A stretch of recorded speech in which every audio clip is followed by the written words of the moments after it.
Y bueno, recuerden que cualquier duda que tengan me pueden preguntar. Entonces, hoy vamos a estudiar el tema de principios bioclimáticos. Entonces, vamos a empezar a juntar todo lo que hemos visto en las otras clases para ver cómo esto se lleva al diseño de un edificio para que pueda ser sustentable de acuerdo a los principios bioclimáticos, que vamos a ver a qué se refiere justamente este término de bioclimático. Entonces, primero, ¿qué es el diseño bioclimático? Entonces, la idea del diseño bioclimático es poder trabajar en conjunto con el clima local, que era la misma idea que teníamos en la arquitectura vernácula. Obviamente la arquitectura vernácula era algo que se hacía antes y que se hacía con menos tecnología.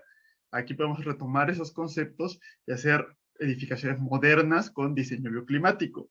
Entonces, la idea va a ser priorizar soluciones naturales y de baja tecnología. Es decir, no necesariamente vamos a utilizar aire acondicionado si podemos climatizar o mantener una temperatura adecuada con otro tipo de soluciones. Entonces, vamos a buscar utilizar el control térmico natural y ventilación natural, salvo que sean condiciones climáticas muy extremas y tengamos que usar un control mecánico. Entonces, el exterior suele tener grandes variaciones de temperatura a lo largo del día. La temperatura entre la noche y el día puede tener una gran diferencia y la idea es minimizar esas variaciones en el interior de nuestro edificio. Y vamos a tener varias formas de poder minimizar estas variaciones.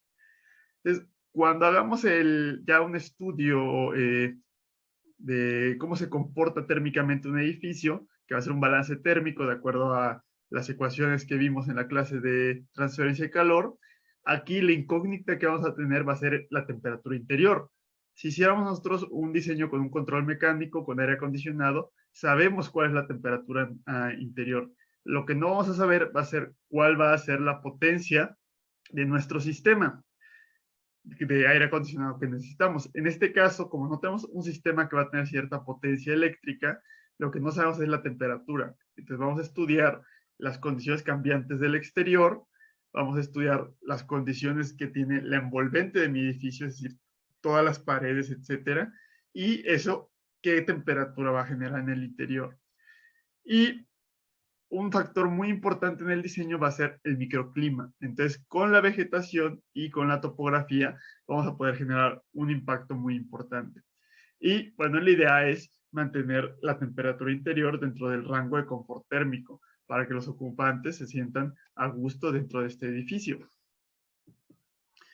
Entonces, para poder hacer un diseño bioclimático, la orientación es lo más importante. Tener una orientación adecuada nos va a permitir que nuestro edificio se comporte térmicamente de manera correcta. No se trata de hacer un edificio a como sea, a como vaya o a como esté ni siquiera el terreno. Hay que ajustarlo de manera que pues podamos aprovechar de mejor manera tanto la radiación solar y el viento. Entonces más adelante vamos a ver cómo decidir la orientación de un edificio tanto de acuerdo al viento como de acuerdo a la radiación solar.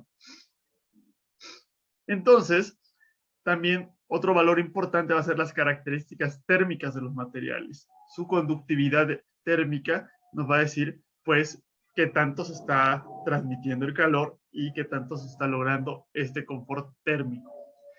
Y vamos a verlo más adelante, ya lo hemos comentado en la clase de la arquitectura vernácula, la inercia térmica, que es el tener un material muy grueso que almacene calor y lo libere lentamente después, para minimizar esa variación tan fuerte de temperatura que hay en el exterior. Entonces va a ser también muy importante aprovechar esta inercia térmica. Y vamos a tener que aprovechar la radiación solar a nuestro favor. Muchas veces puede llegar a ser negativa porque la radiación solar puede generar un calor excesivo, pero entonces hay que evitarla cuando no la necesitamos o rebotarla cuando no la necesitamos y absorberla cuando la necesitamos. Entonces vamos a usar ciertos elementos para generar protección solar, vamos a protegernos cambiando el albedo o la reflectividad de nuestras superficies y cuando haga frío vamos a captar la mayor cantidad de energía solar, que es lo que vamos a llamar energía solar pasiva. La energía solar activa es como los paneles solares o los calentadores solares, que los que estén llevando la materia de energías renovables en edificios, pues es lo que están estudiando. Aquí vamos a utilizar una manera de captar energía solar sin utilizar estas tecnologías. Va a ser de una manera natural.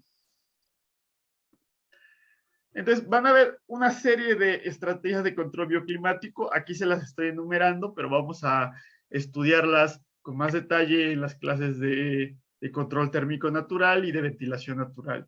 Pero bueno, son estas las principales que tenemos. Ya se movió todo esto. Aquí está.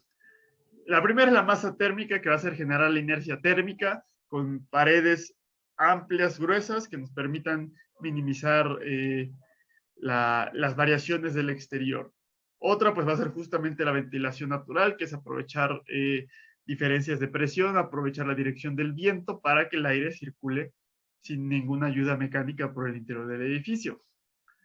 Otra va a ser la insolación pasiva, que va a ser justamente recibir de manera natural a través de ventanas esta radiación solar.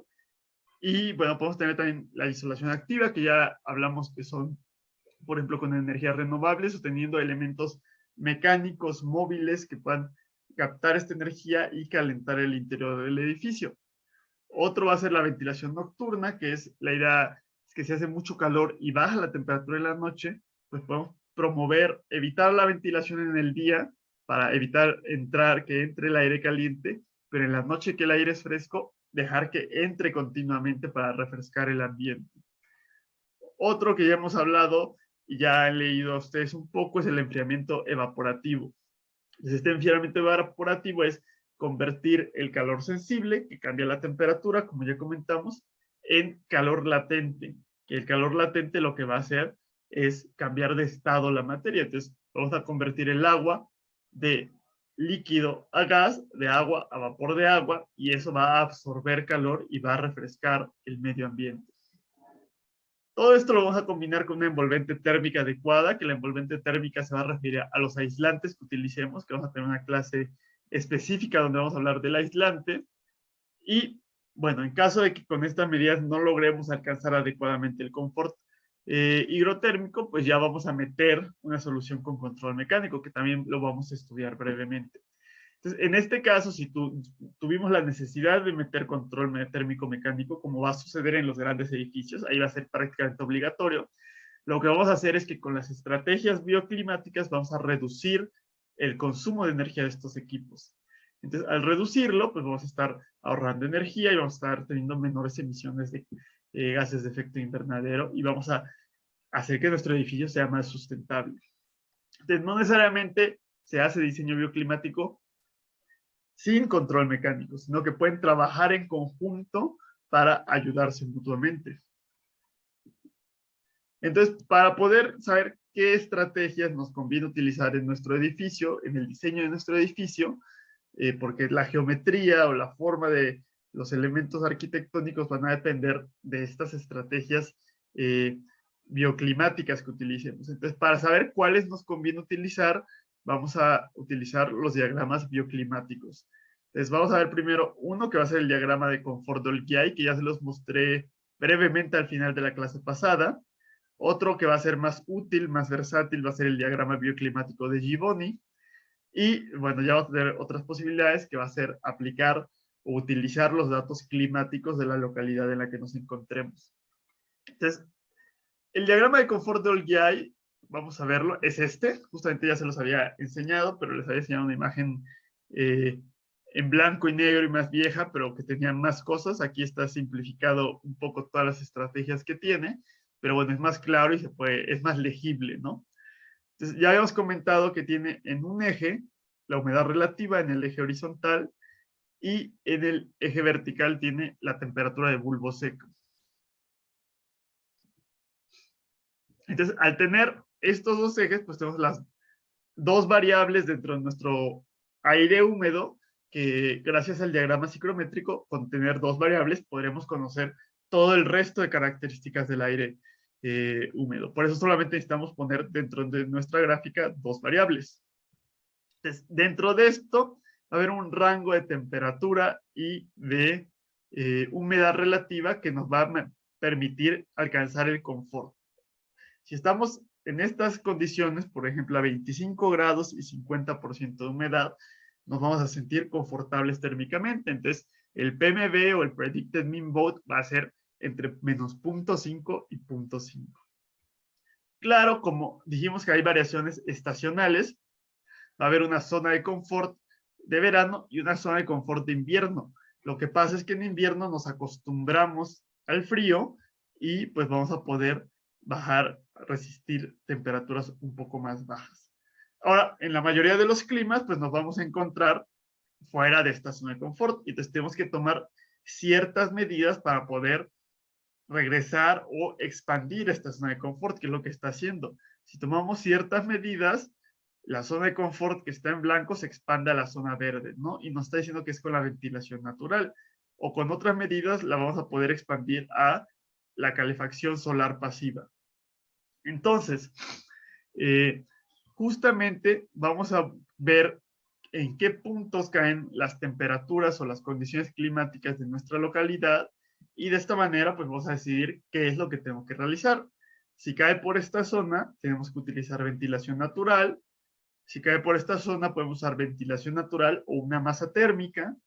Por aquí podemos usar enfriamiento evaporativo directo, que también hay indirecto, eso lo vamos a ver un poco más adelante, cuál es la diferencia entre el que es directo y el que es indirecto. También podemos usar masa térmica alta y ventilación nocturna, o por el contrario, si nos vamos a una zona fría, vamos a usar calefacción solar pasiva. Y justamente aquí nos está poniendo una línea horizontal que es la línea de sombra. Abajo de esta línea de sombra, como es baja la temperatura, nos conviene no tener sombra para poder calentarnos, y arriba de la línea de sombra nos conviene tener justamente sombra para evitar sobrecalentarnos. ¿Qué problemas tiene este diagrama? Es que, bueno, lo hizo Olgiay, Víctor Olgiay en los 60s para Estados Unidos, y bueno, lo hizo de manera general para Estados Unidos, entonces como que es un promedio, no es muy versátil dentro de las condiciones diferentes climáticas que podemos tener en México, que no van a ser considerablemente diferentes de lo que hay en Estados Unidos. Y bueno, justamente esa es la idea, que no tiene mucha adaptabilidad regional este diagrama. El siguiente diagrama, que es como una evolución del diagrama bioclimático de Olgiay, es el diagrama bioclimático de Givoni. Y justamente el diagrama bioclimático de Givoni es esencialmente lo mismo que el diagrama de Olgiay. Lo único que está sucediendo es que en vez de tenerlo en esta gráfica con el eje de humedad relativa y de temperatura de bulbo seco, lo estamos transfiriendo a nuestro diagrama ciclométrico. Y como dijimos que las condiciones o las variables del aire húmedo dependen de la presión atmosférica, entonces yo puedo generar un diagrama un diagrama ciclométrico de acuerdo a la presión atmosférica, que no va a ser la misma obviamente aquí en la Ciudad de México que en el puerto de Veracruz. Entonces, al generar un diagrama ciclométrico específico para la localidad, voy a tener un diagrama bioclimático de Gibboni específico para esa localidad y que me va a recomendar las medidas a tomar para esa localidad. También otro valor que hay que tomar en cuenta para hacer el diagrama bioclimático de Gibboni es la temperatura media del lugar. Entonces ahorita vamos a ver un sitio web donde yo puedo dar esas dos variables, la presión atmosférica y la temperatura media, y me va a generar el diagrama específico para mi localidad que ya voy a poder aplicar como tiene que ser. Pero el principio es exactamente el mismo que el de Olgiay. Tengo una zona de confort con una combinación de temperatura de bulbo seco y temperatura humedad relativa, o si quiero verlo como humedad absoluta, lo puedo ver de esta manera, o si quiero verlo como temperatura de bulbo húmedo. Aquí ya sí tengo todas las variables posibles de nuestro aire húmedo. Aquí no está hablando de una zona de confort extendido, que es en una zona donde hace frío y estoy acostumbrado más al frío, o en una zona donde hace calor y estoy un poco más acostumbrado al calor. Y lo mismo, si llega a caer los puntos de las condiciones climáticas de mi localidad fuera de la zona de confort, que es lo más probable, pues simplemente me va a decir cuáles son las medidas que tengo que utilizar, que son las que ya les comenté brevemente y vamos a ver con un poco más de detalle, como la calefacción solar pasiva, la ventilación natural o la masa térmica, ¿no? Y también este diagrama nos trae aquí, que lo vamos a estudiar, vamos a ver con un poquito más de detalle cuando veamos el calefacción mecánica, justamente lo que les decía yo la clase pasada acerca del calor sensible y el calor latente. Cuando si recuerdan también sobre este eje, aquí no está apareciendo porque si no se complica mucho, son demasiadas líneas en la gráfica, pero sobre este eje también aparecía la entalpía específica, que era la cantidad de calor que tenía almacenado nuestro aire. Entonces, si yo me muevo horizontalmente, la entalpía específica también aumenta, pero si me muevo verticalmente, aumenta también la entalpía específica. Entonces, al moverme horizontalmente se mantiene constante la humedad absoluta, puede cambiar la humedad relativa porque dijimos que al ser más caliente el aire puede almacenar más vapor de agua, pero entonces se mantiene la cantidad absoluta de humedad, se mantiene constante, pero varía la temperatura.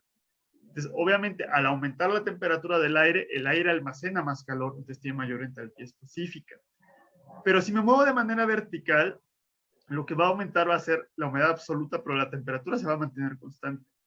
Y lo que va a suceder es que aunque la temperatura se mantenga constante, la entalpía específica también va a aumentar. Y la razón por la que va a aumentar es que ese calor se va a almacenar de manera latente. Va a estar almacenado el calor en el vapor de agua. Entonces, justamente por eso decimos que también hay calor cuando aumentamos vapor de agua. Y por eso los humanos, en nuestro metabolismo, del MET que podemos generar en reposo, aproximadamente la mitad se va a convertir en calor sensible, es decir, va a aumentar la temperatura del aire, y en la otra mitad va a ser o transpiración o exhalación con vapor de agua, que va a aumentar la humedad absoluta. Y al aumentar la humedad absoluta también va a aumentar la entalpía. Por eso decimos que hay calor sensible y calor latente, que es lo que nos está diciendo aquí. Calor sensible y humidificación o calor latente. Y las otras medidas las vamos a ver con más detalle más adelante. Aquí hay otra gráfica que más o menos detalla, tiene un poco más de medidas. Aquí hay unas cuantas medidas para tomar bioclimáticas. Aquí hay unas medidas más detalladas de qué se puede hacer. Y de hecho, incluso ya en las zonas muy frías, como en la zona 7, de menos 5 a 0 grados, ahí sí nos está recomendando calefacción convencional. Igual en la zona 13 nos está diciendo utiliza aire acondicionado. Las medidas bioclimáticas tampoco van a alcanzar a mitigar esas condiciones tan extremas. A lo mejor sí, como dijimos, van a reducir la potencia o la energía que utilizan nuestros equipos, pero no van a evitar que utilicemos estas medidas mecánicas. Entonces, justamente voy a ver en qué punto del diagrama ciclométrico caen mis condiciones climáticas y pues eso me va a decir qué medida bioclimática tengo que utilizar en mi diseño. Aquí hay otra gráfica. Si se acuerdan, en la clase de transferencia de calor venía una liga para entrar a un diagrama ciclométrico en Internet. Y es muy bueno el diagrama ciclométrico porque yo puedo ir moviendo mi cursor y me va diciendo en esta zona cuáles son las variables que tengo del aire húmedo. Entonces es mucho más fácil hacer cálculos que tener un diagrama ciclométrico en papel, que va a ser más difícil de leer. Y pues justamente tiene una opción para generarme la gráfica o el diagrama bioclimático de Gibboni.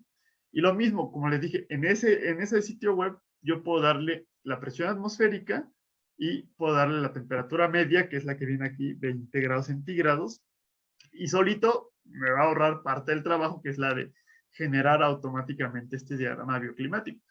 Si ustedes también quisieran hacer a mano o hacer el cálculo de estas zonas bioclimáticas, también se puede hacer. Ahí la parte complicada es que eso, la metodología para hacer eso está descrita en los libros de Gibboni, de Baruch Gibboni, pero bueno, es muy difícil encontrar los libros. Yo no los he encontrado, ni ya no se editan, entonces es difícil comprarlos y también por internet es difícil. Ahí habría que buscar, a lo mejor la biblioteca de la Facultad de Arquitectura tiene alguna copia de los libros, pero ya son muy importantes en el diseño bioclimático, pero no están disponibles. Y entonces tenemos que ver lo que han escrito otras personas acerca de Gibboni.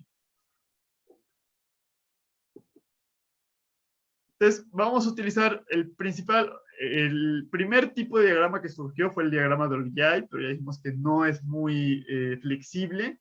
Y el que surgió después, pues fue justamente el diagrama de Gibboni. Este diagrama de Gibboni es el que ya se utiliza más en la actualidad y es más útil y flexible. Hay otras alternativas que podemos utilizar, por ejemplo, este diagrama de confort radiante, que está igual sobrepuesto a un diagrama ciclométrico. Es bastante importante, como pueden ver, este diagrama ciclométrico. Entonces, si ustedes recuerdan, dijimos que había una temperatura del aire, que es como tal justamente la temperatura del aire, y que hay una temperatura radiante media, que va a ser la temperatura de la superficie de los muros, y que es diferente la temperatura radiante media y la temperatura del aire. Entonces, la sensación térmica que tenemos los humanos es lo que vamos a llamar temperatura operativa, que es una mezcla de la temperatura radiante media y de la temperatura del aire. Entonces, si la temperatura del aire es alta o es baja, yo lo que puedo hacer es modificar la temperatura superficial de los muros, es decir, modificar la temperatura radiante media para alcanzar el confort térmico. Y de hecho, justamente muchos de los sistemas de calefacción así funcionan, por eso se llaman radiadores, porque justamente eso es una superficie caliente que va a estar radiando calor hacia nosotros y va a aumentar, no va a cambiar la temperatura del aire porque es costoso modificar la temperatura del aire, simplemente nos estamos ahorrando toda esa masa de aire y lo que va a hacer es que la superficie caliente va a emitir fotones y yo voy a recibir los fotones y yo me voy a calentar, pero el aire va a seguir estando frío y no va a ser necesario modificar ese aire frío porque lo que importa es la temperatura operativa. Entonces, aquí en este diagrama ciclométrico estamos hablando de la temperatura del aire y la gráfica de colores nos va a decir cuál debería ser o cuál es la temperatura radiante media ideal para alcanzar el confort térmico. Es decir, si hace mucho calor, es decir, estamos a 35 grados y a 80% de humedad, que es algo espantoso, o sea, es sofocante tener esas condiciones, pero llega a suceder en el sureste del país. Si tenemos las paredes a 21 grados, vamos a sentirnos confortables, aunque las condiciones del aire sean sofocantes. Y lo mismo si llegáramos a estar a 10 grados, pero las paredes están a 26, 27 grados, igual nos vamos a sentir confortables. Entonces también podemos modificar o jugar con la temperatura de las superficies de las paredes para alcanzar un confort adecuado, y es lo que nos está diciendo, por ejemplo, este diagrama.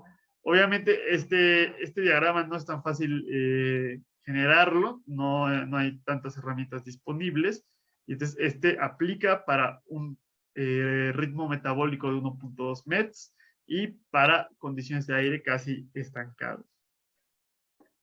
Y bueno, no sé si alguien tenga alguna duda de estos diagramas hasta el momento para pasar a la siguiente aplicación de los datos bioclimáticos.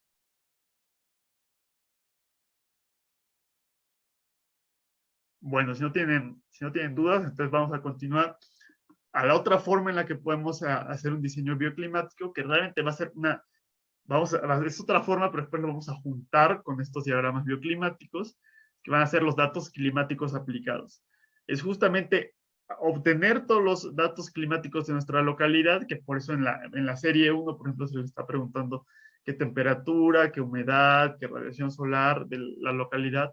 Vamos a tomarlos, vamos a procesarlos o analizarlos, y eso nos va a dar información para poder tomar decisiones acerca de la orientación y del balance térmico y de cuáles son las estrategias bioclimáticas a utilizar. Entonces, necesitamos idealmente todos los datos climáticos posibles, y justamente por eso tuvimos la clase en la que hablábamos del clima y del tiempo, pero los datos más importantes va a ser la temperatura, la humedad relativa, y ya con esos dos valores podemos definir todos los otros valores de nuestro aire húmedo, la radiación solar y el viento. Y vamos a utilizar de manera diferente cada uno de estos variables para poderlos juntar y hacer algo que nos pueda dar información adicional. Entonces vamos a empezar hablando del sol. Y bueno, es probable que los que ya llevan la materia, están llevando energías renovables también hayan visto esto, puede que sea un repaso, pueden que lo hayan visto con más detalle en la otra clase, lo veamos con más detalle aquí. Pero ¿cómo definimos cómo se mueve el sol? Entonces, justamente vamos a hablar de la bóveda celeste. Entonces vamos a tener un plano que va a ser en el que nos encontramos nosotros parados, o sea, un plano tangente a la Tierra en el punto donde nos encontramos nosotros, y vamos a tener la bóveda celeste, que es como un círculo, una esfera o un semicírculo, y el sol va a parecer moverse sobre esa bóveda celeste. Entonces, como se mueve el sol sobre la bóveda celeste, las coordenadas del sol las vamos a definir de acuerdo a un sistema de coordenadas esférico. Entonces vamos a utilizar dos ángulos para poder definir la posición del Sol, como de acuerdo a nuestro sistema de coordenadas esférico. Es justamente uno de los ángulos va a ser el azimut, que va a ser el ángulo sobre nuestro plano, el plano de la Tierra, va a ser a partir del Sol hacia el este, perdón, a partir del sur hacia el este, vamos a medir el azimut de 0 a 360 grados. O lo podemos medir de 0 a 180, que sería el norte, y de 0 a menos 180. Cualquiera de las dos formas es válido. Y de acuerdo al ángulo entre la horizontal y la vertical, vamos a medir ya sea la altitud solar, que es altitud, pero no se mide en metros, se mide en grados, que va a ser el ángulo entre la horizontal y la línea que conecta nuestra posición con el Sol, o podemos medir el cenit. El cenit solar va a ser el complementario, es decir, el ángulo entre la vertical y la posición del Sol. Entonces, con estos dos ángulos, el azimut y la altitud solar, yo puedo definir y saber perfectamente en qué punto se encuentra el Sol.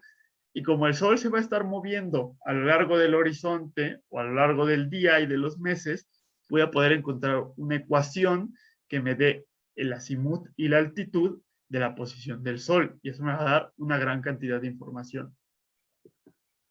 Entonces, para poder graficar el movimiento del Sol y poder graficar también las sombras que se van a generar, por ejemplo, si hay un edificio o una montaña, ¿cómo puedo saber yo a qué hora o en qué época del año esa montaña o ese edificio va a generar una sombra?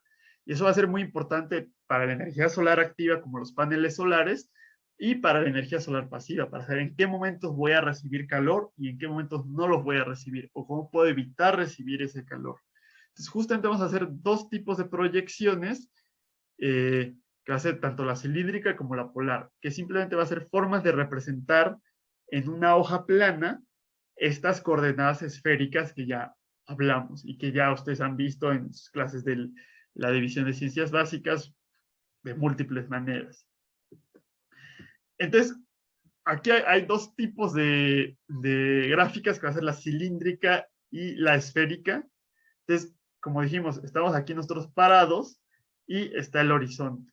Y va a estar la bóveda celeste, que va a ser una semiesfera hemisférica, que en el centro vamos a estar nosotros. Y justamente va a haber un ángulo de azimut, que va a ser este movimiento, y una altura solar, que va a ser este movimiento.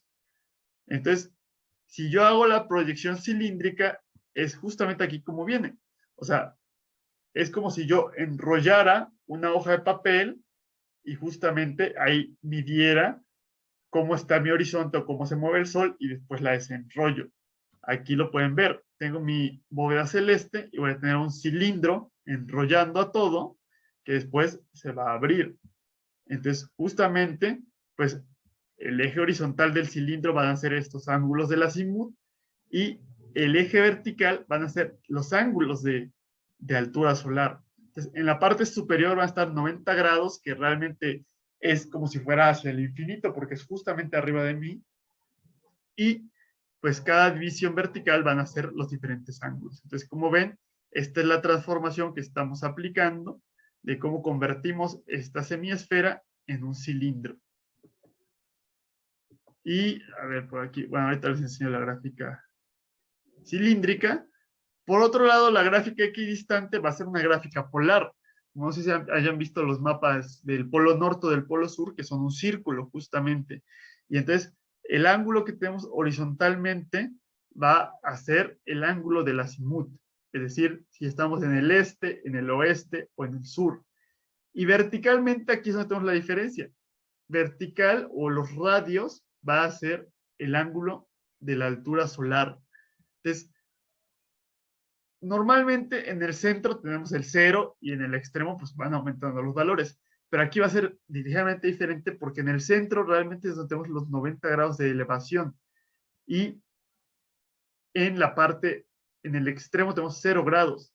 Entonces, realmente esta gráfica proyección esférica o proyección polar es como si mi semiesfera la estuviera proyectando a un círculo. Entonces, hay que recordar las clases de proyección de geomática, a ver cómo podríamos proyectar una semiesfera, ya sea en un cilindro o en un círculo. Entonces, justamente por esa razón, en el centro de mi gráfica va a estar los 90 grados, que es decir, el punto que está justo arriba de mí, y en el extremo va a estar 0 grados, que va a ser lo que está justamente horizontal o justamente enfrente de mí. ¿Ok? Entonces, si yo proyectara, por ejemplo, el interior de una habitación con esta proyección polar, así es como se vería. Entonces, si a alguien le gusta la fotografía, pues es lo que hacen, por ejemplo, los lentes de ojo de pescado o los lentes de gran angular. Justamente distorsionan de manera esférica nuestra imagen.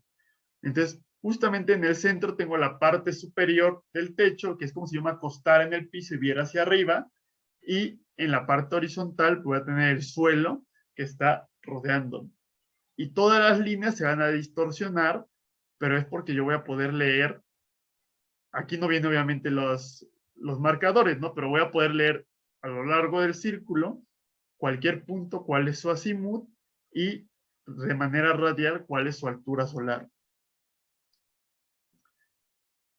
Entonces, por ejemplo, yo podría proyectar no solamente la trayectoria del Sol, que estas líneas rojas son las trayectorias del Sol, y ahorita se les explico un poco más, pero yo podría proyectar los edificios que tengo en mi horizonte, y por eso ya hablamos proyección del horizonte en mi gráfica polar. Entonces, justamente esto me podría decir de este punto a qué azimut, es decir, qué orientación norte, sur, etcétera, se encuentra mi edificio, y el punto más alto, a qué altura o qué ángulo de elevación con la horizontal se encuentra. Realmente esto es algo muy parecido a utilizar una estación total o utilizar un teodolito. Desde el teodolito yo voy midiendo las coordenadas, por ejemplo, de un edificio en dos tipos de coordenadas angulares, que va a ser la horizontal, que va a ser el azimut, y la vertical, que le vamos a llamar aquí la altura solar. Entonces, les digo que esta es la trayectoria del Sol, lo que tenemos en la línea roja, y esta gráfica, que va a combinar la trayectoria del Sol con nuestros edificios u obstáculos, les podemos llamar, nos va a decir justamente en qué momento va a haber sombra sobre este punto, en qué momento va a estar pegando el Sol y en qué momento va a hacer sombra. Nos va a desconectar ahorita ya, porque ya queda menos de un minuto de la conferencia. Entonces, nos desconectamos y ahora sí se van a conectar con la misma.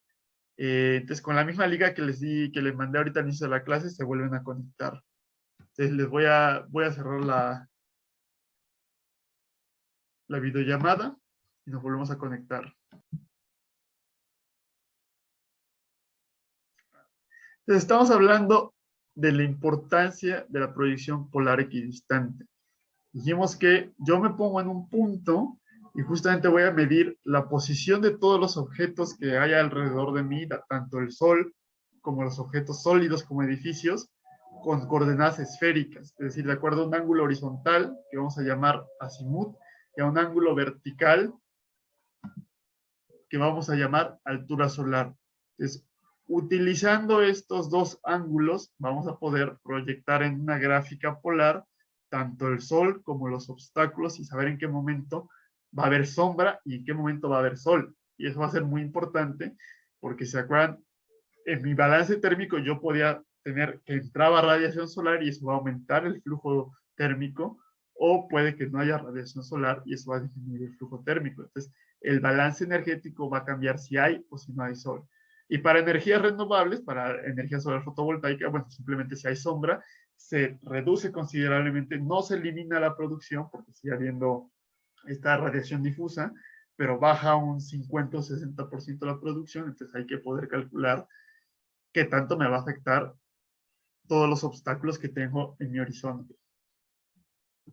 Y bueno, la manera de hacer eso se llama trazado de rayos, pues es simplemente ver en cada esquina, medir las coordenadas, cada esquina, cada esquina, cada esquina, y pues las voy trazando a lo largo de mi gráfica y pues ya obtengo esta forma. Este sitio web, que es el mismo sitio web del que les mandé el diagrama ciclométrico, no sé si a lo mejor viene más adelante la liga, pues ustedes lo dibujan, hacen un dibujo en 3D muy sencillo de bloques y solito les genera este cálculo, pero también lo podrían hacer ustedes si quisieran trazar esos obstáculos.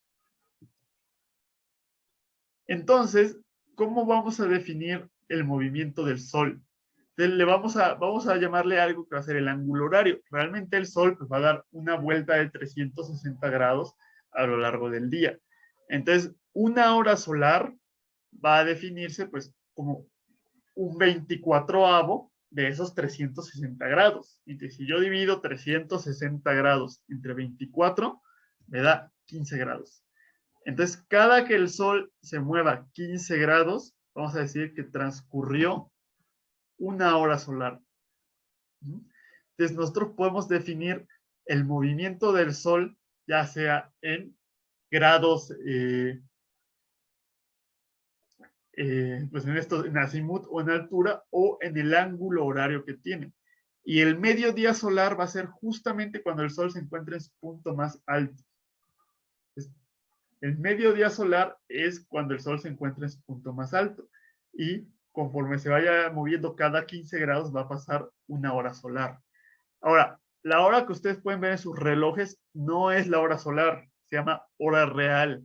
Entonces, la hora real está definida de acuerdo a los minutos y a los segundos, y los segundos tienen que ver con la cantidad de vibraciones que tiene un átomo de cesio en un segundo, o una cosa así. Entonces, son definiciones diferentes. O sea, la hora real está definida de acuerdo a la definición del tiempo, de las unidades de tiempo, y la hora solar o el ángulo horario va a estar definido de acuerdo al movimiento del Sol, a los 15 grados que se va moviendo el Sol. Entonces, justamente no va a coincidir exactamente la hora solar con la hora real.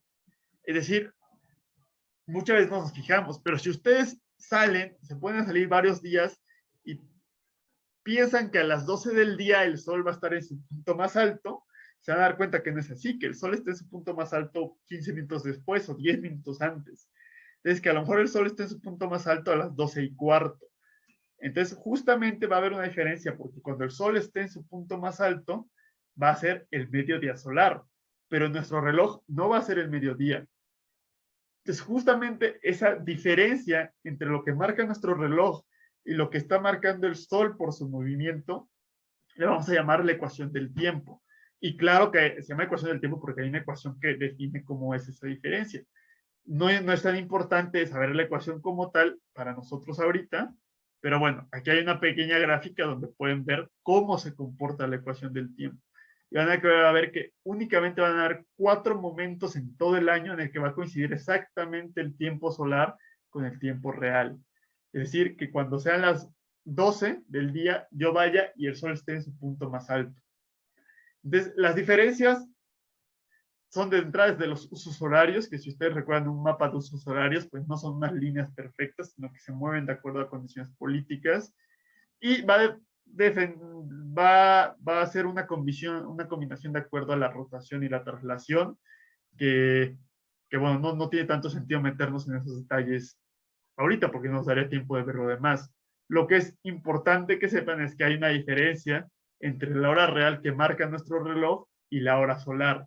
Y la hora solar es la que se define que cada hora son 15 grados en el movimiento del Sol.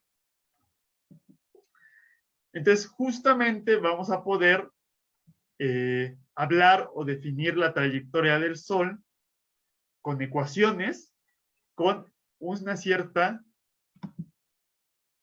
cierto número de variables. Entonces, vamos a poder definir la trayectoria del Sol conociendo la latitud del lugar, que si se acuerdan, en la clase de clima dijimos que la posición del Sol variaba considerablemente de acuerdo a la latitud. Lo vamos a definir de acuerdo al día del año, no va a ser igual a lo largo de todo el año, y al ángulo horario. Es decir, de acuerdo a la hora solar, vamos a poder saber en qué posición con estas coordenadas esféricas se encuentra nuestro Sol. Y lo primero que hay que calcular es la declinación solar. Entonces, si ustedes recuerdan la declinación solar, dijimos que de acuerdo al plano de la órbita terrestre, la Tierra se encuentra ligeramente inclinada. Entonces, esa ligera inclinación, que es la declinación solar, va a hacer que el Sol se vaya moviendo de altura solar, justamente a lo largo de las estaciones. Entonces, eso va a generar justamente las estaciones del año, que el ángulo de incidencia del Sol sea diferente a lo largo del año. Entonces, la declinación solar depende exclusivamente del día del año, y ya con la declinación solar, la latitud y el ángulo horario, puedo obtener la altura solar y, bueno, con esas variables puedo obtener el azimut solar. Como ven, pues son unas ecuaciones bastante complejas porque son coordenadas esféricas, y cuando hay que hacer cambio de coordenadas esféricas se hace un desastre de senos y cosenos. Entonces, si ustedes quisieran, pues podrían tomar estas ecuaciones paramétricas y dibujar sus trayectorias solares. Pero bueno, lo ideal es, no lo ideal, pero hay una manera de simplificarse la vida con herramientas que ya generan automáticamente estas gráficas solares. Es decir, si ustedes quieren, lo pueden graficar. O sea, no dependen de esas herramientas, pero para ahorrarnos tiempo podemos utilizar estas herramientas. Entonces, podemos graficar esta altura solar y este azimut solar, que son las dos coordenadas, la coordenada cilíndrica, nuestras coordenadas esféricas, perdón, y luego podemos graficar ya sea en una proyección del horizonte cilíndrica o en una proyección del horizonte polar. Cualquiera de las dos opciones va a ser válida. Entonces, aquí podemos ver, si ustedes se acuerdan, dijimos cómo en invierno el sol es más bajo porque por la declinación solar, y en verano el sol es más alto, y por eso hace más calor en verano y en invierno hace menos calor. Es importante recordar cómo varía esa altura del sol de acuerdo a la época del año, y que eso genera las diferentes estaciones. Entonces, justamente este movimiento que es sobre la bóveda celeste, lo vamos a proyectar en un círculo y va a ser nuestra gráfica hemisférica, nuestra gráfica solar, y justamente el área sombrada va a ser el área que barre la trayectoria del Sol a lo largo del año. Entonces, tienen esta gráfica que es sunpath3d.html, que es de andrewmarsh.com, que es justamente esta. Ustedes pueden obtener esta gráfica a mayor tamaño, y vamos a ver que también pueden obtener otra parte. Y hay otra que va a ser esta, una página de la Universidad de Oregon. Ustedes le dan la latitud y la longitud del lugar y les va a generar una gráfica solar bastante buena, bastante clara, que es esta. Ajá. Ahí dice Universidad de Oregon, latitud, longitud, que es esta es específica para la Ciudad de México. Ustedes pueden generar su propia gráfica solar, y de hecho para la serie 1 hay una pregunta que es: para cierta localidad, usted obtenga la gráfica solar y obtenga ciertos valores de las coordenadas del Sol. Entonces, pues le dan la latitud y la longitud, hasta les va a calcular cuál es el uso horario, y les va a obtener esta gráfica solar. Dijimos que en la gráfica polar o en la proyección polar, a lo largo del círculo, si vamos rotando, obtenemos el azimut, es decir, si estamos sur, norte, este, oeste, etcétera, y conforme nos vamos moviendo radialmente, en la orilla tenemos 0 grados, es decir, horizontal, y en el centro tenemos 90 grados, es decir, completamente vertical. Y justamente esta línea azul va a ser la trayectoria del Sol, como si graficáramos realmente toda la trayectoria del Sol. Es una trayectoria continua, entonces lo que tendríamos sería un barrido sombreado, pero me va a complicar saber en cada época del año qué trayectoria tenemos. Entonces voy a escoger días característicos, un día por mes, y pues justamente al tener un día por mes, pues ya voy a poder yo saber más o menos en qué posición se encuentra el Sol en cierto día del mes. Y si ustedes analizan la gráfica, va a tener bastante sentido esta gráfica. Vemos que estas líneas casi verticales son las líneas de tiempos iguales, y las líneas horizontales son las líneas de la trayectoria del Sol en cierta época del año. Entonces, sabemos que el Sol sale siempre por el este y se pone siempre por el oeste, o hacia el este y hacia el oeste. Entonces, si vemos a las 6 de la mañana, el 20 de marzo, el Sol va a estar casi horizontal saliendo por el este, es decir, va a ser el amanecer. Y si nos vamos a la tarde, vamos a ver cómo el Sol se está poniendo por el oeste. Conforme va pasando el día, el Sol va moviéndose de su azimut, es decir, va girando, pero también vamos a ver que vamos a ir cruzando las líneas concéntricas de altitud solar.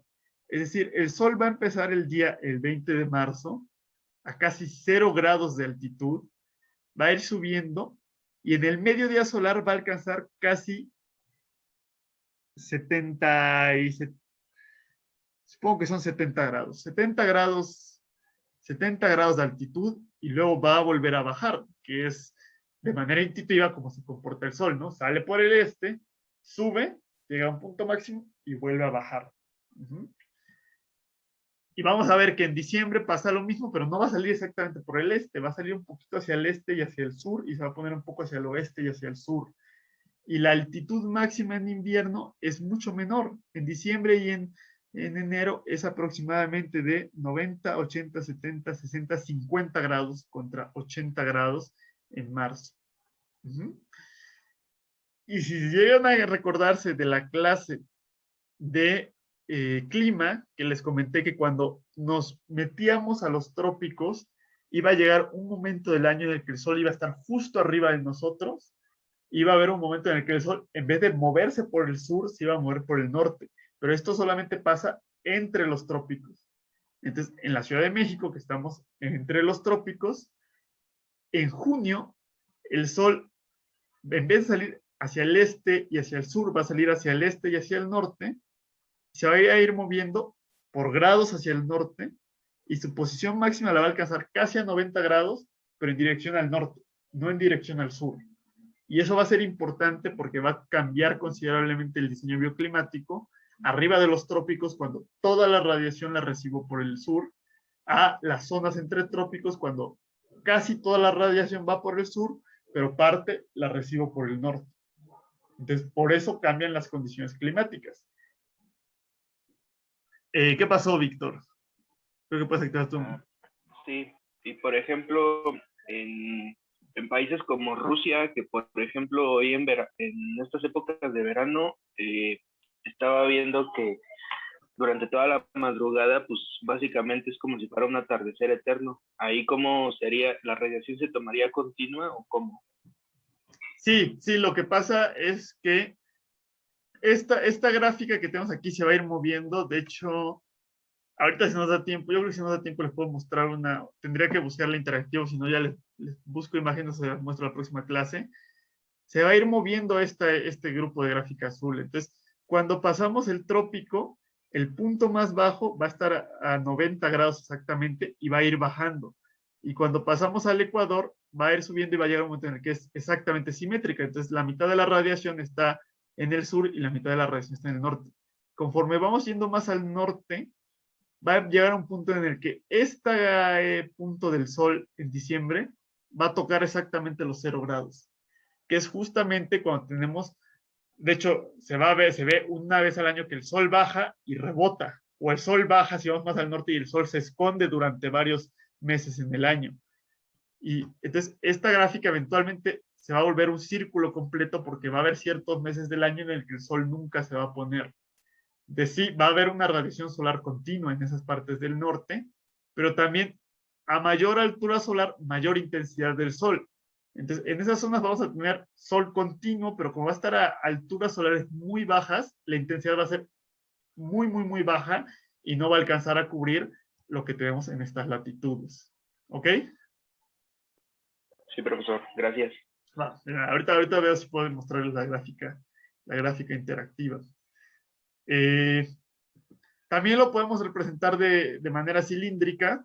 Entonces, justamente aquí horizontalmente tenemos el azimut, tenemos el sur, que hay que tener cuidado, aquí nos está poniendo el sur como a 180 grados, pero lo ideal es ponerlo como 0 grados, y nos está poniendo hacia el este, hacia el oeste y hacia el este. Y lo mismo, en la mañana el sol sale hacia el este, sube al punto máximo, que hay que tener en cuenta que estas horas que están poniendo aquí son horas solares, por eso siempre al mediodía solar se encuentra en este punto, y pues después baja y se pone hacia el oeste.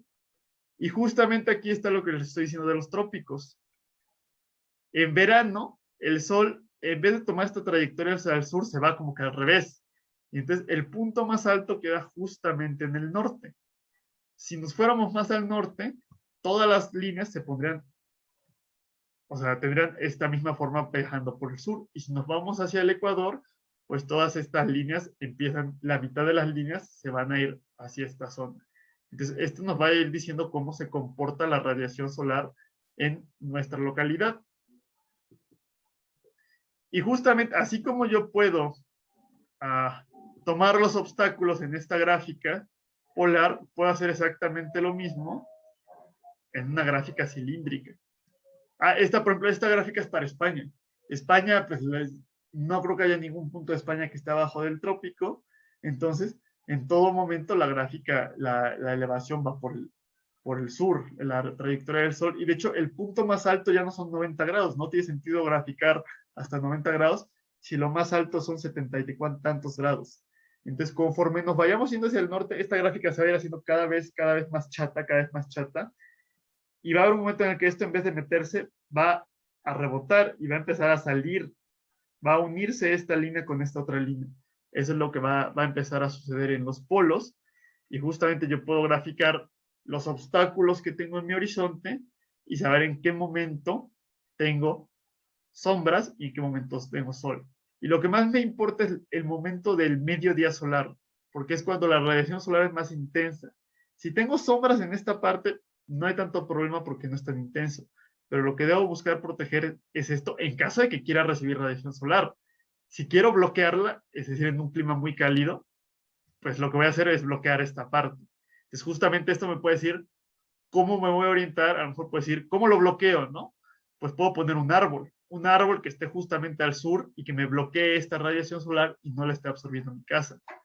Pero por el contrario, si quiero poner paneles solares y hay un árbol que está bloqueando todo esto, pues mis paneles solares no van a producir mucho. Entonces es una pérdida de dinero el poner paneles solares en ese sentido. Entonces, esa es la importancia de tener esta proyección de obstáculos y la proyección de la trayectoria solar que puedo yo generar con estas páginas que hemos hablado. Y va a haber un detalle que supongo que han notado ustedes, que cuando se pone el sol, no se pone oscuro súbitamente. Todavía hay un periodo que le vamos a llamar el alba o el crepúsculo, que hay todavía cierta cantidad de luz. Entonces, eso va a suceder porque los rayos del sol realmente se curvan conforme van viajando en la atmósfera, pero vamos a poder definir el crepúsculo civil, el crepúsculo náutico y el crepúsculo astronómico. Entonces quiere decir que cuando acaba el crepúsculo civil, ya es muy difícil que los civiles realicemos actividades en el exterior, ya es para nosotros la noche. Cuando acaba el crepúsculo náutico, los navegantes pueden empezar a ver las estrellas y empezar a navegar con las estrellas. Y cuando acaba el crepúsculo astronómico y empieza la noche, los astrónomos pueden empezar a observar las estrellas con telescopios. Mientras estamos en el crepúsculo náutico, se van a poder ver las estrellas, pero con el telescopio no se van a poder apreciar correctamente. Entonces, todavía cuando el sol baja de este nivel de cero, va a haber cierto tiempo, ciertos minutos o ciertas horas que va a haber este tiempo de crepúsculo con cierta cantidad de luz. Entonces, en los lugares muy al norte, por ejemplo, en San Petersburgo, en verano le llaman las noches blancas, porque sí se pone el sol, pero como el sol no baja mucho realmente, se van a mantener en este periodo de crepúsculo civil toda la noche y toda la madrugada. Entonces justamente es noche blanca porque en vez de ser negro el cielo o azul oscuro, va a ser de un azul muy claro. Entonces pues pueden haber muchas actividades. O sea, puede seguir la gente caminando como si fuera de día, como si fuera el atardecer. Claro que eso va a tener muchas afectaciones. Cuando hablamos de iluminación, pues vamos a hablar de las afectaciones al ciclo circadiano que tiene la iluminación. Y pues yo puedo hacer justamente una gráfica que me dé la longitud del día a lo largo de los meses horizontalmente y en las horas del día verticalmente. Entonces, justamente de acuerdo a este código de colores, pues puedo saber en qué periodos yo tengo luz y en qué periodos tengo crepúsculo y noche. Y justamente en esta página, en esta página andrewmarsh.com, pueden ustedes también generar esta gráfica, que yo le doy un día del año y me va a decir a qué hora sale el sol y a qué hora se pone el sol, que también puede llegar a ser importante para las actividades económicas y pues para el periodo en el que vamos a tener radiación solar. Y bueno, esta hora sí es la hora real, es la hora de acuerdo a reloj. Entonces, ahora, ¿cómo puedo obtener? Porque esta gráfica nos va a dar como la posición del Sol, pero no me está dando la información sobre la radiación solar en watts por metro cuadrado. Entonces, para obtener esa información, pues hay que buscar en ciertos sitios esta información climática. Entonces, para obtener la información de la radiación solar, yo les recomiendo entrar a este sitio que se llama PVWatts. Y este sitio de PVWatts realmente es para calcular sistemas fotovoltaicos. Pero lo que me está dando es la radiación solar de acuerdo a cierto azimut y a cierta elevación solar de una superficie. Entonces yo puedo darle qué ángulo de inclinación tiene mi superficie y me va a dar cuánta radiación solar recibe esa superficie. Entonces, si yo trabajo con ángulos de 20 grados, 15 grados, 30 grados, estoy trabajando con paneles solares que tienen cierta inclinación. Pero si yo le doy a esto 0 grados, puedo trabajar con un techo. O si le doy 90 grados, estoy trabajando con una pared. Entonces, de esta manera podemos aprovechar la información para obtener datos bioclimáticos, que lo vamos a ver más adelante en la clase de helioenergética. También es un sitio de Estados Unidos, es del NREL, que es el Laboratorio Nacional de Energías Renovables. Entonces tiene información muy detallada para todo Estados Unidos, pero también va a incluir México. Entonces, a México caemos dentro de esa zona y podemos obtener información de este sitio web. Y la importancia de esto es que nos va a dar la información de la radiación solar por horas y el promedio.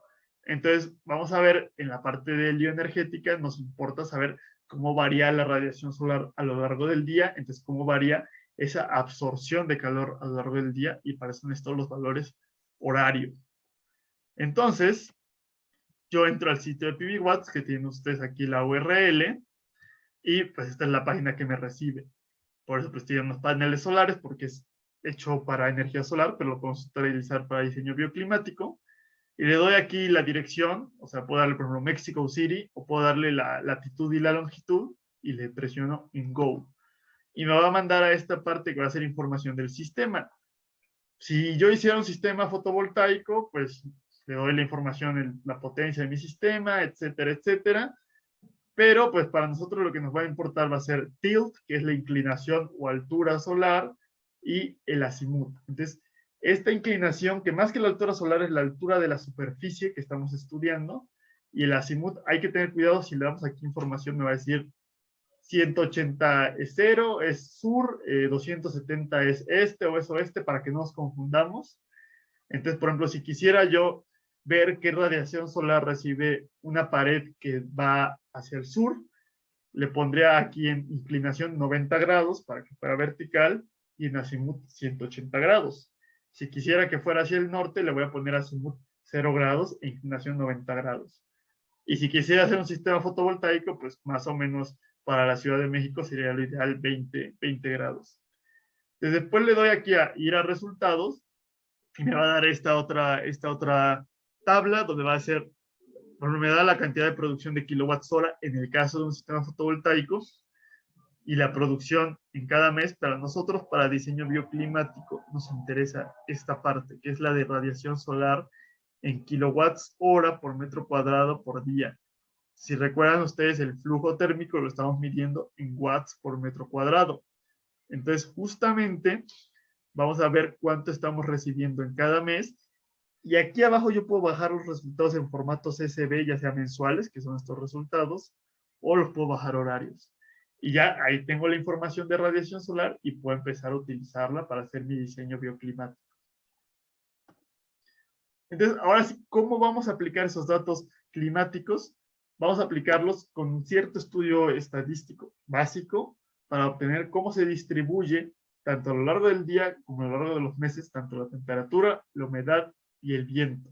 Entonces vamos a ver la frecuencia, vamos a hacer el cálculo de las frecuencias de aparición, tanto de los pares de temperatura, humedad, como de la distribución de la velocidad y la orientación del viento. Y vamos a graficarlos para ver qué medidas bioclimáticas tenemos que aplicar.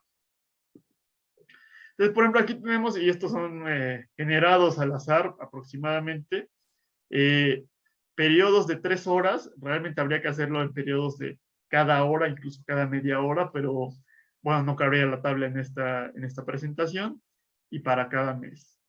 Lo que nos está diciendo es para cada periodo de 3 horas en cada mes, cuál es la temperatura y cuál es la humedad relativa. Entonces, simplemente lo que puedo hacer con esto es graficarlo. Tengo igual los meses y tengo el periodo a lo largo del día.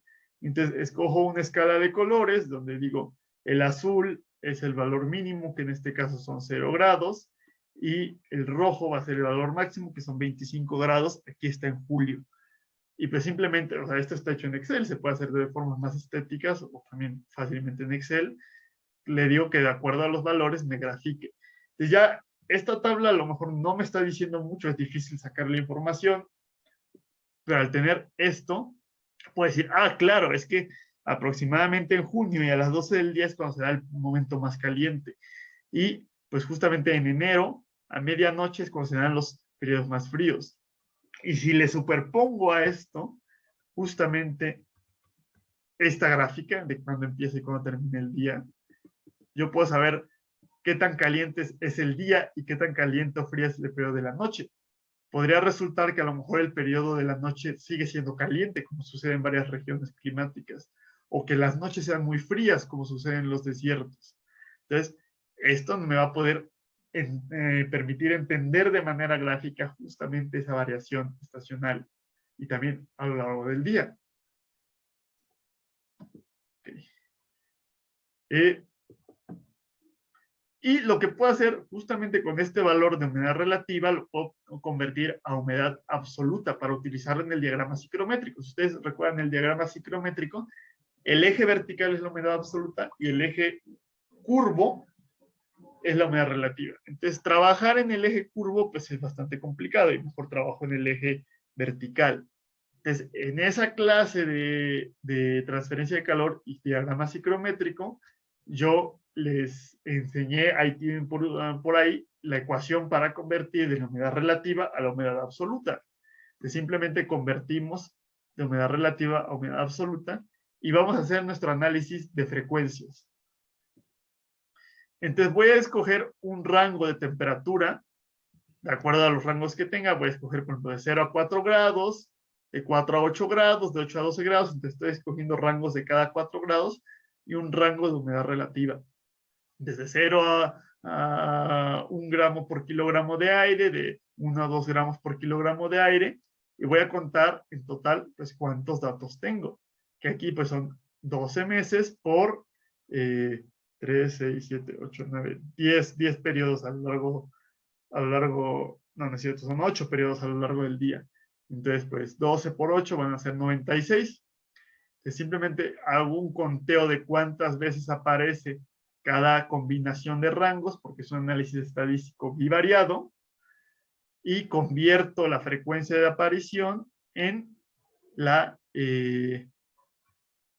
el porcentaje de aparición o el porcentaje que vamos a tener, que va a representar cada rango, y obviamente la suma me tiene que dar 1, y la suma aquí me tiene que dar pues la multiplicación de cantidad de datos que tengo, que es 96.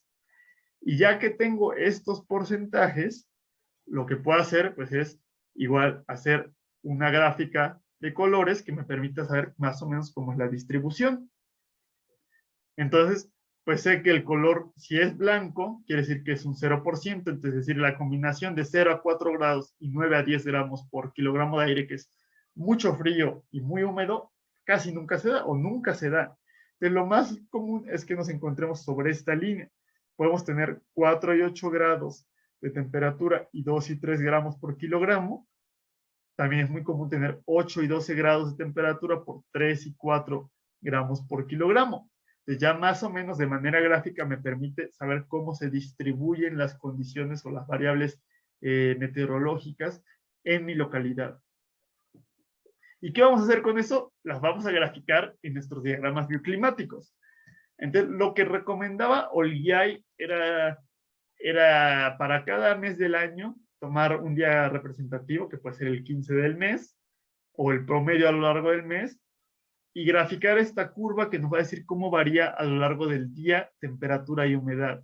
Entonces, es complicado, no es muy legible, pero podemos ver para aquí que es junio, por ejemplo, cómo varía la temperatura a lo largo del día y cómo varía a lo largo de otros meses. Entonces, ¿qué me está diciendo esto? Pues ya me está diciendo que no solamente me voy a encontrar fuera de la zona de confort, sino que las zonas, las diferentes zonas en las que me encuentre van a ser diferentes a lo largo del año y diferentes a lo largo de un día. Entonces, justamente las medidas que voy a tener que tomar no es una medida de diseño bioclimático, va a ser un conjunto de medidas de diseño bioclimático y esas medidas de diseño bioclimático van a tener que ser aplicables en diferentes épocas del año para poder extender la zona de confort de manera diferente. Entonces, esto ya nos va dando un panorama cómo me tengo que adaptar a lo largo del día y a lo largo del año para alcanzar el confort. Este Olgiay también lo que hacía era, esa gráfica es más o menos esta gráfica, es decir, es la temperatura que tenemos a lo largo del año, de acuerdo al año y a la hora del día. Él lo está haciendo con curvas en vez de estos píxeles, y también está poniendo la línea del amanecer y del atardecer, y estas sombras es donde él recomienda tomar ciertas medidas. Esto lo pueden revisar con más detalle en el libro que está en la bibliografía de Olgiay, pero este sombreado representa sombreado y estas líneas representan ventilación. Entonces, él identifica las zonas más cálidas para tomar ciertas medidas bioclimáticas.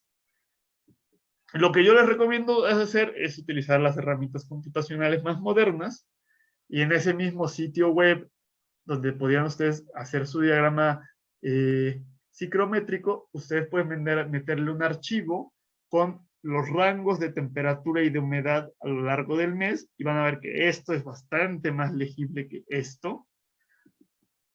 E igual me va a permitir saber cómo se están moviendo estos rangos en diferentes épocas del año y a lo largo del día. También justamente este otro diagramita que era en diferentes rangos de humedad y diferentes rangos de temperatura, a lo mejor en vez de 4 grados puedo hacer rangos de 1 grado. Aquí es rangos de 1 grado porque son de 25 a 26 y rangos de 1 gramo por kilogramo.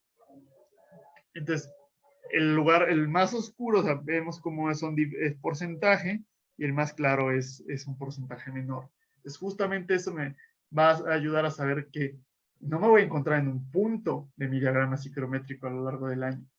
Me voy a encontrar en muchos puntos diferentes, pero va a ser más frecuente encontrarme en cierto punto. A lo mejor es muy raro que me encuentre en este punto y cuando llegue a pasar, pues me aguanto, ¿no? Pero si va a ser muy común que me encuentre en este punto, pues tomo las medidas bioclimáticas adecuadas para poder alcanzar el confort en esa zona. Es justamente, ahora superpongo esta gráfica de frecuencia, la superpongo con mi diagrama bioclimático de Gibboni, y justamente voy a poder saber, mira, lo más común es que me encuentre en esta zona, que va a ser ventilación natural. También va a ser común que me encuentre en zona de confort, pero también va a ser común que me encuentre aquí donde requiero masa térmica. Ya puedo escoger del catálogo que voy a utilizar.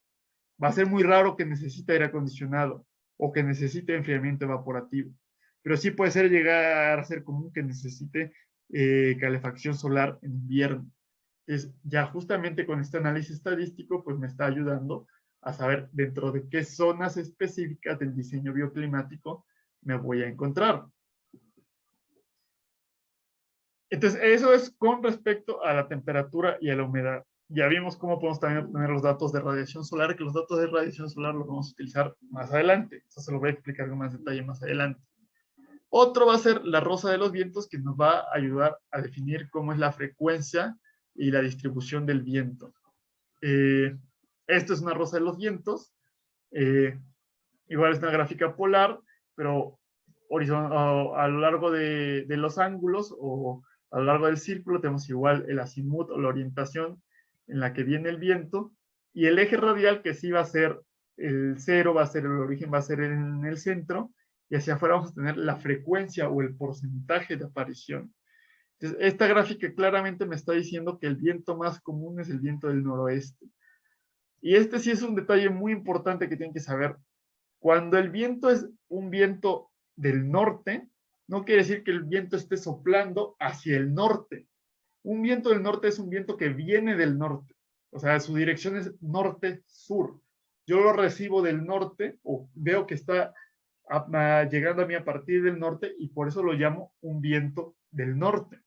Entonces, es importante saber que cuando tenemos este viento del norte, quiere decir un viento que está yendo así, en esta dirección. Eso es un detalle importante. Entonces, no solamente nos va a poder permitir obtener la frecuencia de aparición de cada dirección, sino que también la frecuencia de aparición de cada velocidad. Entonces, yo puedo saber que aproximadamente el viento que viene del oeste, de 3 a 6 metros por segundo, va a ser el 2% de las ocasiones. Y bueno, el viento que viene del noroeste de 11 a 4 metros por segundo va a aparecer igual en un 2% de las ocasiones. Entonces puedo saber de qué dirección va a venir el viento y cómo me voy a preparar. Nos voy a volver a desconectar, entonces vuelvo a cerrar la videoconferencia y nos volvemos a conectar con la misma contraseña. Grabación. Ahorita que se vayan conectando los pocos que faltan.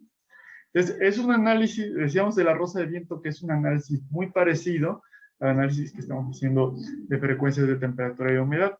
Entonces, esto claramente me está diciendo que en esta zona, casi todo el viento viene desde el oeste, un poco hacia el norte, un poco hacia el sur, pero del este no voy a tener casi viento. Entonces, cuando diseñe la ventilación natural, va a ser importante tomar en cuenta desde dónde viene el viento y la intensidad del viento. En este caso, pues casi todo el viento, o sea, hay una gran variedad de velocidades. Entonces, eso también vamos a tener que considerarlo. Entonces, ¿cómo hacemos nuestra rosa de los vientos? Pues, por ejemplo, yo les puedo dar el mes, la velocidad y la dirección. Entonces, igual van a escoger un rango de grados de orientación o de grados de dirección. Yo lo puse más o menos que correspondiera a norte, sur, este, oeste, noroeste, o sea, 8 diferentes posibilidades, pero pues lo ideal es que hagan más posibilidades para que sea más clara la rosa de los vientos. Y, o sea, aquí ya viene, o sea, el rango de grados y la dirección a la que corresponde. Hago el conteo de frecuencias, convierto la frecuencia en porcentajes, no tiene ninguna complicación, y ahí obtengo mi rosa de los vientos. Obviamente es una rosa extremadamente básica, ¿no? Pero de igual manera, para estos valores que son aleatorios aproximadamente, voy a saber que casi todo el viento viene del noroeste y una cierta cantidad del norte. Y que prácticamente no hay nada de viento que viene del oeste. Entonces me está dando esa información con la que yo puedo tomar ciertas decisiones. Para hacerlo más complicado o más interesante incluir estas diferentes velocidades del viento, voy a usar de igual manera un análisis bivariado. Entonces voy a escoger rangos de dirección y rangos de velocidad de viento para cada dirección, y lo mismo, cuento las frecuencias para los que coincidan con ambos rangos y calculo el porcentaje. Y ahora sí ya voy a tener una cierta escala de colores que va a ser de acuerdo a las velocidades. Ya no solamente tengo la información de que casi todo el viento viene del noroeste y del norte. Puedo decir que del noroeste casi todo el viento es de 3 a 6 metros por segundo, mientras que el viento que sigue en frecuencia, que es el viento del norte, viene de 6 a 10 metros por segundo. Entonces, hay más viento del noroeste, pero el viento más fuerte viene desde el norte. Entonces, hay que tomar eso en cuenta cuando hagamos nuestro diseño. Y ya por último, el último elemento que vamos a ver con respecto al viento va a ser el campo vectorial. Entonces, este campo vectorial no es más que pues, unas flechas que nos van a indicar la dirección desde la que viene el viento. Es decir, este viento que tenemos aquí va a ser un viento del noroeste. Ajá. No es un viento del sureste, hay que tener eso mucho en cuenta. Aquí están justamente combinando, estas líneas son las líneas de temperatura, curvas isotermas, y están combinando con el campo vectorial del viento. Entonces, me va a ayudar también, esto me ayuda a ver cómo cambia el viento con respecto a a la orientación y a la velocidad, pero esto me va a ayudar a saber cómo cambia el viento a lo largo del año. En cierta época del año casi todo el viento fluye desde el sur, a cierta época del año en las noches no hay viento, en otras épocas del año casi todo el viento viene desde el noroeste. Entonces, así como aquí me tuve que adaptar de acuerdo a las condiciones de temperatura y humedad a lo largo del año, aquí me voy a tener que adaptar a las condiciones de viento de acuerdo al año, a lo largo del año y a lo largo del día. Después simplemente vamos a necesitar tener una tabla que nos diga la velocidad del viento y la orientación del viento por hora y por mes, y pues simplemente la grafico aquí. Obviamente esto se ve bastante raro porque solamente hay norte, sur, este y oeste, y es aleatorio. No tiene tanto orden como tiene esta gráfica, que son unos valores reales. Pero aquí lo hice bastante simplificado para que les quede más claro. Y la longitud de la flecha es la intensidad, y pues la dirección de la flecha es hacia dónde está fluyendo el viento. Entonces esto pues me va a ayudar a saber más o menos en qué épocas del año fluye de qué manera el viento y con qué intensidad. Y si quiero, pues puedo combinarlo con la gráfica de temperatura y humedad. Y así ya voy a poder saber yo en mi diagrama bioclimático qué tipo de condiciones me conviene. Si a lo mejor resulta que me está recomendando, caigo aquí, entonces dirá, pues puedo utilizar ventilación natural. Pero en esa época del año resulta que no hay viento, entonces no puedo utilizar ventilación natural, entonces a lo mejor me conviene utilizar masa térmica o enfriamiento evaporativo. Hay que tomar eso muy en cuenta para saber cuáles son las medidas ideales que puedo utilizar en cada caso. Entonces, bueno, esos son los temas de hoy. No sé si alguien tenga alguna duda. Si no, les comparto rápido lo que nos preguntaban para ver cómo varía. A ver, aquí está la página web. Esta es la página web de la Universidad de Oregon. Entonces, por ejemplo, le doy los valores de latitud y longitud. Entonces, por ejemplo, la longitud la vamos a dejar igual, 120 grados, no importa realmente. Vamos a escoger latitud de 0. Nos queda la tabla. Vamos a escoger aquí una latitud de 30, de 25 todavía.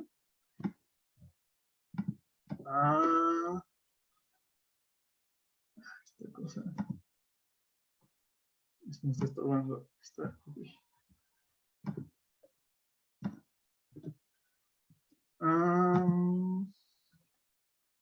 Latitud de 0, latitud de 25. Aquí vamos a escoger una latitud de 50. Y aquí ahorita que cargue, vamos a escoger una latitud de 80 grados.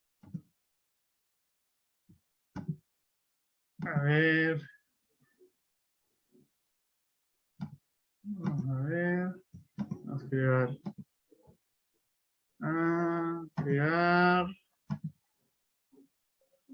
Aquí está. Aquí está. Y aquí está. A ver.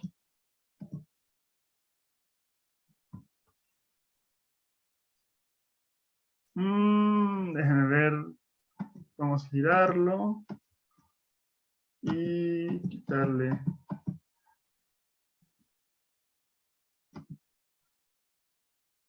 esto. Pero, a ver, no. Vamos a hacer una gráfica polar. Vamos a escoger la gráfica polar, que es un poco más clara esto de cómo varía la latitud o cómo se comportaría muy al norte. Dijimos que vamos a escoger 0 grados. Creamos la tabla. Dejen que cargue el internet. Nos quedan 2 minutos. Nos quedan 25 grados. Hacemos esto. 50 grados. Y 80 grados. Creamos esto. Vamos a entrar a cada gráfica. Y vamos a ver que cargue. Ahí está. A ver, un poquito menos. Menos.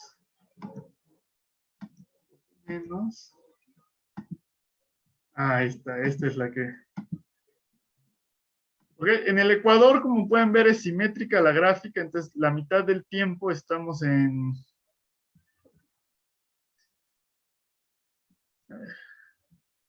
La mitad del tiempo estamos con el sol viajando por el sur y la mitad del tiempo estamos con el sol viajando por el norte. Nos vamos un poco más al norte y ahora sí, ya como estamos a 25 grados, ya superamos los trópicos, entonces todo el tiempo el sol está viajando por el sur. Solo hay un pequeño periodo en el que el sol está casi en el cenit, es decir, a 90 grados, pero casi todo el tiempo va a estar viajando por el sur. Entonces vimos cómo se movió la gráfica hacia el sur, conforme aumentamos la latitud. Si nos vamos a 50 grados, que a lo mejor es la latitud de Londres, a lo mejor vemos cómo se movió mucho más al sur. Entonces, justamente, entre más larga sea la curva, más largo es el día. Entonces, cuando estamos más al norte, los días de verano son muy largos porque vamos a ver cómo el trayecto es muy largo, pero los días de invierno son mucho más cortos y la elevación ya es muy pequeña del sol. Entonces, por eso es mucho más frío. Y ya rápido para terminar, si estamos en 80 grados, aquí es donde se vuelve loca la situación, van a ver que hay un momento del año en el que el sol va a ser justamente una curva, un círculo continuo y va a haber momentos en el que el sol no va a aparecer.